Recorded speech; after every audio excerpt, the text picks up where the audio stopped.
Welcome, welcome. I'm so excited to have you here today. My name is Chuck Peters, and we're going to talk about business principles. If those two words get you as excited as they do me, then you're in for a treat and we're going to have a good time. I've got my notes pulled up right here in front of me so I can refer to them. And I'm going to just go ahead and do a brief intro, and then I'm going to get right to the matter at hand today. So, first and foremost, my name is Chuck Peters, and I want to say three things right off the bat. If you believe that prosperity, abundance, and provision are okay for you to have, they're okay for you to believe for. If you believe that actually those things have already been gifted to us and we're anxiously awaiting the manifestation of them, or you're believing for them, or maybe you already have them, then that's okay. You're all on board with that, and that's good. That's step one. Step two, if you have a mechanism with which to build wealth and to receive and realize your prosperity, abundance, and provision, then some people call that a business. To me, that's what a business is. It's a vehicle with which to that God can utilize for you to realize the provision, abundance, prosperity that He's already given you, and it's important that God is able to utilize that tool and bless you, use it to show you the goodness of God. So, one, you believe in prosperity, abundance, and provision. Two, you have a tool, a vehicle, a mechanism by which to realize that, and that's called a business. And three, that business and you and God all work together so that God can utilize it to bless you with provision, abundance, and prosperity. If we're on the same page with those things, and those are all good, and those are a reality in your life, and when I say those things, you say, "Yep, I get it. I'm with you right there." Then this is for you, and I want to get into it. I want to go real fast and get deep into it. But before I do that, I just want to cover a quick story about my life. So this is just one little snapshot as it pertains 2018.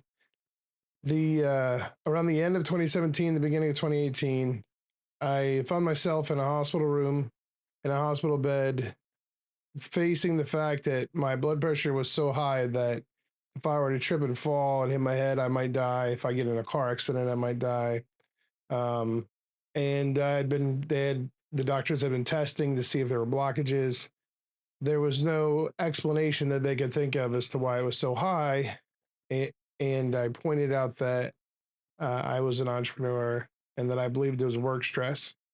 And after doing some testing, they concluded that that was likely an explanation.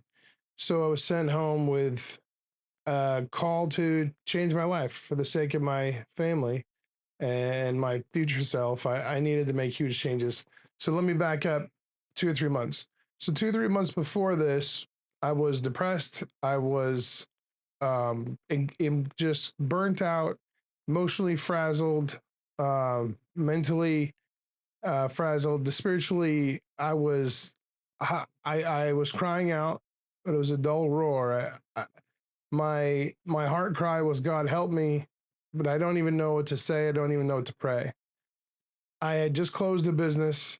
I had managed, owned, or co-owned 4 or 5 businesses, and they had all failed or stopped or ran their course and concluded, except for one. And the one business that I still had was actually the one business that God had called me to start. And ironically, that was the one that was still open and still functioning, but it was stagnant. It had hit a ceiling, and I couldn't really get any further with it financially. I couldn't seem to make more than just enough to feed my family and take care of my family. And I was very frustrated because I wasn't taking care of them well.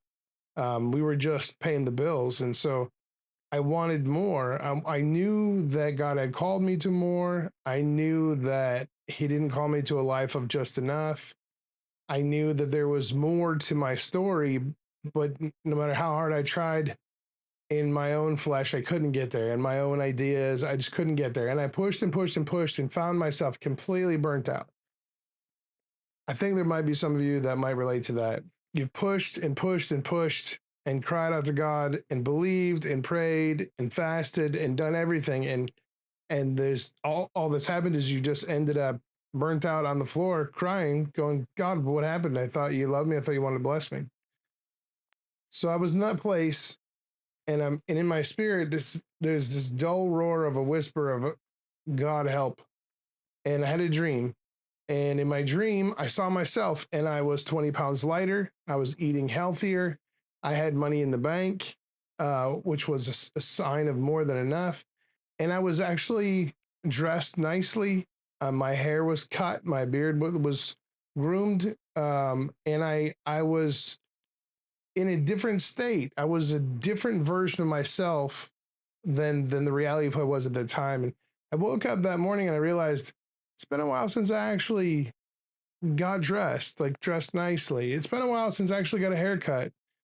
I do need to lose some weight, and God knows I'm struggling financially to just keep things going. And I saw this different version of me in the dream, and I put it before God because I was at the end of myself already. There was no energy to start any kind of a plan to go and do and accomplish these goals. There was no way to take that dream and turn it into a series of goals and create a task list and go after them. That was not going to happen. I was just trying to stay out of falling into a deeper depression that would prevent me from working. And at the time, my wife was stay-at-home mom with the kids. We had 3 kids. Still have 3 kids. So that was a tough place to be. I had to take that dream and go, God, I felt it. I felt what it was like to be at 100%, be on top of my game, but I don't know how to get there. That's me, but that's not me right now. And I don't know what to do about it. I'm just going to try and get through the day. And this is when I had my first major personal revelation of grace. Not mercy, not forgiveness, not the generalized umbrella of God's grace, but a specific example of what grace looked like. Over the next couple of months, that dream became a reality, and it wasn't fun. I found myself in this hospital room. I was basically given an ultimatum by the doctor to go and figure out how to do something different so that I could live and not have a stroke very prematurely and not be a liability to my family. So I took that news and I went home and I went before God and I said, a few months ago, I had this dream. I'm actually further away from that now than I was when I had the dream, and I'm in a bad spot. I'm going to have to stop working. I'm going to have to work less. I'm going to have to make some changes. And I don't know how this is going to work out, but I'm going to go ahead and put this on you as much as I do on me. So I'm going to work less and I'm going to take more time to exercise and I'm going to eat healthier. And I'm going to expect you to figure out how to help me take care of my family financially because I can be a better father for them, but I can't print money. I need your help with the finances. And immediately, just immediately, I got the energy and the creativity to exercise and make it work without having to have a gym membership, and make it work without feeling just like a begrudgingly. Why am I? I actually had fun with it. I enjoyed learning how to eat better. I enjoyed this process of changing into the person in my dream with no effort. And I went back and looked and I saw where there was a story about Samson. We all know the Samson in the beginning, but if you go to Samson in the end has no eyes and he has no hair, but then his hair grows out and his strength returns and he's able to push the uh, temple pillars and he has his great victory. His hair grew out, his strength returned, even though he couldn't see it. He couldn't see how this was going to happen, but he believed God and his hair grew out. Do you know how much effort you put into growing your hair? I don't know about you, but I don't put any effort into growing my hair. My hair grows whether I like it or not. My my hair grows whether I like it or not, and I actually have to pay money for someone to cut it. The grace of God is you're going in the direction that God is going to grow you in the direction of his goodness without your effort. Fruit grows on a tree without without any effort. Trees bear fruit. They don't have to go get a job. They don't have to lift weights. They just stand in the sun and soak up the nutrients and pop out fruit. I had the revelation that God was going to bring me to the place, even though I had no vision for how it was going to happen. I knew, and I couldn't see it in the natural, but I knew in my mind that this is where I was going to go. I didn't know how, but like hair growing on its own, my life went that way on its own. So I made all the changes happily with no effort, except for the money part. That was the part I didn't know. Like I said, I can't just print money. But reducing my work schedule to just a few hours a day was going in the wrong direction financially. And I believe our first ministry is to our family. And this was really bothersome for me. But again, I had this faith. I knew it was going to work out. And sure enough, I found a client. I was out in public and I ran into a person. We struck up a conversation. We met a few times, and he asked me to step in and help him to develop a website. And the cost was $50,000, and it was a 3 month long project. And there would be a lot of follow up and more projects behind it and things like that. And so we ended up, my one company that was working ended up picking up one client that took up a couple hours of my day most of the week, 3 or 4 days a week. So 2 or 3 hours a day, 3 or 4 days a week, was devoted to this one client with this one $50,000 project.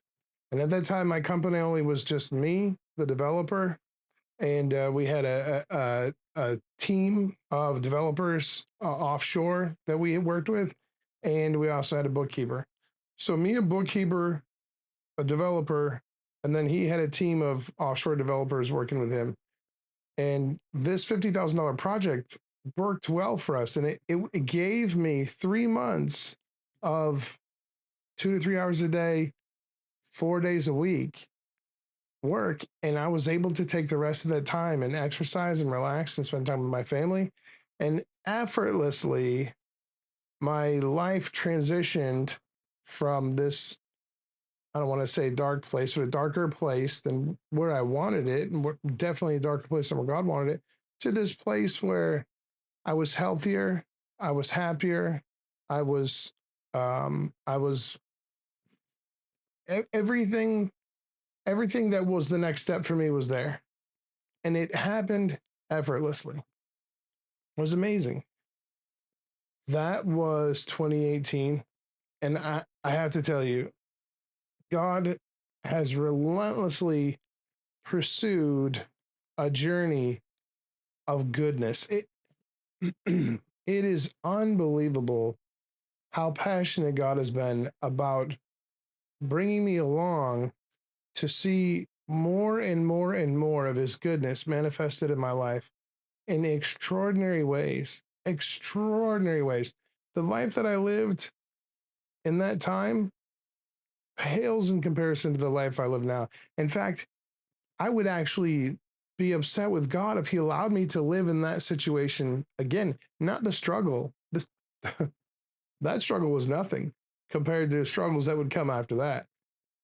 That financial situation that I was living in, that for me now, it would be devastating to go back to that, because God's goodness has expanded so much in my life.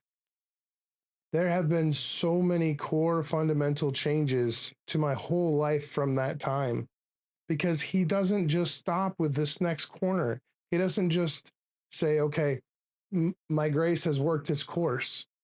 He continues and continues and continues to bring us closer in for a closer view of this relentless, passionate, goodness of God, because God is good and his loving kindness is everlasting. God is good and his loving kindness is everlasting. So now I'm going to fast forward to the part where I talk to you about business principles, selling better to make more money, budgeting and reallocating that extra money, hiring with it to continue your growth, and then training to ensure that your growth is sustainable and that you're able to continue based on the people that you hire that you've trained well. Sell better, budget better, hire better, train for excellence. Continue to do this, and you'll take a business that makes 2 or 300,000 a year, and you'll take it to 2 to 3 million a year. You'll do that because selling better, budgeting better, hiring better, and training better allows you to scale. When you do these in harmony synchronously, you're able to go to heights that you never would believe. Unbelievable. And it's fun and it's exciting. And there's a bunch of red flags that go up when people say sell better, budget better, hire better, and train better, because those are 4 things that we didn't learn in high school. But trust me, there's a good way, there's a God way, there's an excellent way, and through grace, it's actually an easy way. So let me show it to you, and let's get started. Thanks. Hi, and welcome to Business Principles. I'm Chuck Peters. I'm super excited. I cannot wait to get into this. I have 4 main principles, and I have my notes right in front of me here. 4 main principles that have been key to my own personal growth over the last few years. I've been in business for 12 or 13 years now, coming on 13 years, and I've had a teeny tiny little business. I've had a small business, 1-man show. I've had small teams. I've had large teams, and my business has consistently grown over time. But in the last 3 or 4 years, it's grown exponentially due to implementation of some core business principles. And I don't know why I waited so long to implement these, but the results have been outstanding and fantastic. For example, last year, I took about 7 weeks off, paid vacation, to spend time with my family. My income didn't diminish at all at that time.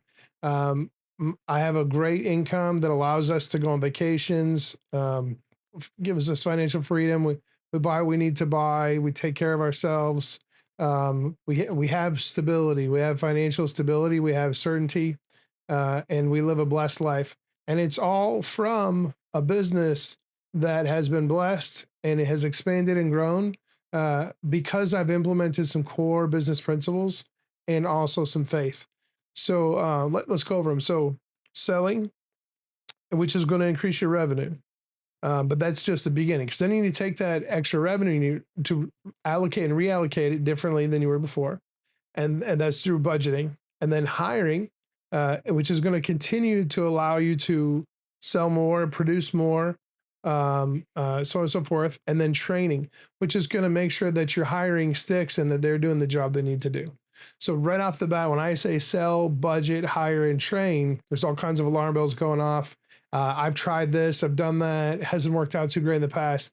I'm right there with you. I get it, completely understand, because I've made worse mistakes than you, I promise, in all 4 of those areas. And I'm going to tell you how I was able to turn it around and do a better job with those and see a massive increase in revenue. When I implemented these principles between 2018 and 2020, when I really got this thing down, 2021, it was probably somewhere around month 6 that I saw some change. Like, whoa, I didn't expect that. And then by month 12, my revenue had increased beyond what I ever thought was possible in that short a time frame. And by around the 18th month of fully implementing the system, I actually tripled, maybe even quadrupled my revenue, just depending on the time frame. And I've been able to maintain that for several years. So to give you an idea of some context, if this is going to be helpful for you or not, if you have a business that does not do 1 million, 1 to 3 million in revenue generated in a 12-month period, then this is going to help you tremendously. Now, if you're sitting there with a business that does 10 million a year and you're taking as much as 5, 10, 15, 20%, or 30% of that business for yourself as profit, then you don't need this. You need to come on the show with me and help us all out here. But if your revenue is under a million, under 1 to 3 million, and you've been in business for 3 or 4 years or more, then there is a whole wide world of growth and scaling and abundance and overflow that is right at your fingertips. It's right around the corner. If you're anything like me, believing and praying all the time for the next level, and that's great. But just like with any other thing in the kingdom, there's an action step. Jesus said, "Go and wash in the pool." He said, "Go, and on your way you'll be healed." There was always a step of faith to take in the natural to see that supernatural, to see that miracle. And the beautiful thing here is these 4 steps don't require any miracles for scaling and growth. As you redefine the nature of how you perceive business, as you change your perspective and paradigms, and as you begin to implement solid business principles, what's going to happen is it's going to allow your business to be opened up for a greater level of blessing. God can, He's not going to bless us to a point where it's going to hurt us. You see what I'm saying? Like, God is not going to, um, He's not going to curse us by bringing us an overflow when it would actually cause us to close. Let me give you an example. There was a Groupon. When Groupon hit, and it hit real big and it was huge, it was actually putting people out of business because they had to discount their service, and then they would sell out, and they would sell out at a discounted price, but their cost was actually scaling up. And so they would end up closing. And Groupon was putting small businesses out of business, and it was bad. In that same way, God's not going to put you out of business by blowing up your business if it's not ready to handle the growth. So if you can steward it better, steward it well, and get a grasp on some of these principles, then what you're doing is you're building a solid foundation for God to then grow your business to something that it's never been before, something bigger than it's ever been before. And then the real question becomes, is that something that you want? Is that something that you feel like you're called to? Do you have the kind of business that is, are you self-employed, or are you a business owner? And there's no wrong answer there. If you're good with your business where it's at, then this is still going to be good for you. You probably pick up some tips and some pointers. But if you're hungry for massive growth because you feel like that's what you're called to, then this is for you. If you feel like there is a spiritual mountain to climb, and it involves your business and growth and scaling and abundance and overflow that results in giving and providing security and certainty for those around you, then this is for you. This is definitely for you. So let me get into it here. 4 principles: sell better, budget better, hire for growth, and train excellence. Those things, when you do those things, and they all work hand in hand, when you do those things, your business can't help but expand. So let's go into each one, just a short, brief summary of each one. So let me reiterate on the pricing thing. Price is only an objection in the absence of value. That's a good one. Let me say that again. The price point of your product or service is only an objection to a sale when there is an absence of value attached to the product or service. In other words, if you mow lawns and you have a very fine lawnmower that runs well and sharp blades, and when you mow the lawn, you trim, you do the edges, you mow in a pattern, you mow with excellence. I imagine there's probably a good number of you that routinely pray for your clients, pray while you're working on their stuff. If you're going about this with excellence, then the value that you provide, if it's known, then the price point shouldn't be an objection, because price is only an objection in the absence of value. In other words, if you present your product or service with the facts, we trim hedges, we mow in a pattern, we're clean, we pick up garbage out of the yard, we leave it better than we found it every time. We do a great job. My people are trustworthy. We have insurance, and we're completely above board, reputable, integrity. Then your price point can be above average because your work is above average, and it's a fair price point. Now, then you may say, well, you get into the clientele, right? Like maybe that my clientele are not willing to pay extra. Well, is that the clientele that you want?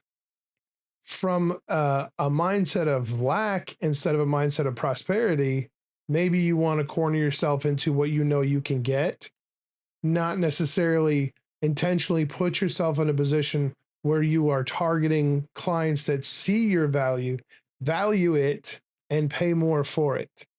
I personally have been able to grow my client base in the direction of good people who have valuable services themselves, who then pay me for a valuable service and understand and respect the value that I bring to the table.